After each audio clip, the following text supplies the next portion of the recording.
ডিসেম্বরের মধ্যে নির্বাচন হলে বিএনপির 2/3 ভোটে জয় হবে খন্দকার মোশাররফ হোসাইন। বিএনপির স্থায়ী কমিটির সদস্য খন্দকার মোশাররফ হোসাইন বলছেন, বিএনপি দেশের একমাত্র জনপ্রিয় দল এবং সরকারে থাকা অনেকেই স্বীকার করে যে ডিসেম্বরের মধ্যে নির্বাচন হলে বিএনপি 2/3 ভোটে জয়লাভ করবে। অন্তর্বর্তীকালীন সরকারকে একসময় বিদায় নিতে হবে উল্লেখ করে এ নেতা বলেন, আমরা মনে করি ডিসেম্বরের মধ্যে নির্বাচন হলে একটি নির্বাচন সরকারের হাতে ক্ষমতা দিয়ে সম্মানের সঙ্গে বিদায় হতে পারবেন।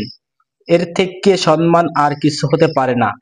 এর থেকে বিলম্ব হলে এমন ঝড়ের মুখে পড়বে যা কখনো নির্বাচন হওয়ার বা অনিশ্চিত হয়ে যাবে। জুলাই নির্বাচন হলে দেরি হয়ে যাবে বলে মন্তব্য করেছে বিএনপির এই নেতা।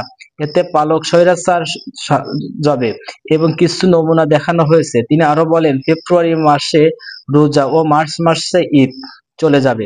এপ্রিল মাসে পাবলিক পরীক্ষা এবং জুনে বসন্ত। তাদের ডিসেম্বর সরকার যেদিন মনে করে সেদিন তারিখ ঘোষণা করতে পারে।